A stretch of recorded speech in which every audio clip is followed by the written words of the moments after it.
দুর্নীতিমুক্ত হবে, এই রাষ্ট্র পরিচালনা করে, এই দেশে কোনো দুর্নীতি যদি না হয়, তাহলে আমাদের যে রাস্তাঘাট আছে, যে ব্রিজ কালভার্ট আছে, যে মসজিদ এগুলো ভাঙা আছে, এটা সব ঠিক হয়ে যাবে। আমাদের এই 6 নং ব্লকে 2টা হরি মন্দির আছে, 3টা দেবী মণ্ডপ আছে এবং 3টা মানে বেহাল মসজিদ আছে। আর রাস্তা মোটামুটি 4 কিলো রাস্তা যদি আমাদের এই 6 নং ব্লকে হয়, তা আমার রাস্তাঘাট হয়ে যায়। এইটুক রাস্তা করতে 54 বছর লাগলে এইটুক রাস্তা করে পারেনি। আর এই কয়টা প্রতিষ্ঠান তারা করতে পারেনি। তার মানে এখন কি আর নতুন করিয়া ওরা আর কি দেশ আছে? ফ্যামিলি কার্ড দিয়ে লাভ নাই তো। ফ্যামিলি কার্ড দিয়ে দেশের কোনো পরিবর্তন আসবে না।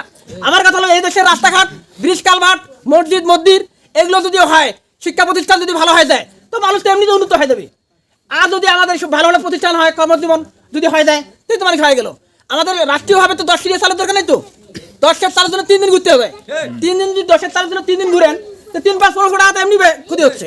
10 চাল নিয়ে যায় না, চাল পাবেন 8 কেজি 7 কেজি, ওইটা তো আরো দুর্নীতি। তাহলে ওই চালের দরকারটা কি? আমার কথা হলো যে এদেশে যদি কোনো দুর্নীতি না হয়, কোনো চাঁদাবাজ না হয়, কোনো টেন্ডারবাজি না হয়, কারোর প্রতি মিথ্যা মামলা না হয়, কারোর প্রতি হ্যাও করা না হয়, যার সম্মান আছে, মসজিদের ইমাম সম্মান পাবে, মন্দিরের ব্রাহ্মণের সম্মান পাবে, প্রাইমারি স্কুলের শিক্ষকের সম্মান পাবে, মা বোনের সম্মান পাবে। এরকম সবাই সম্মানের সহিত আমরা জীবনযাপন করতে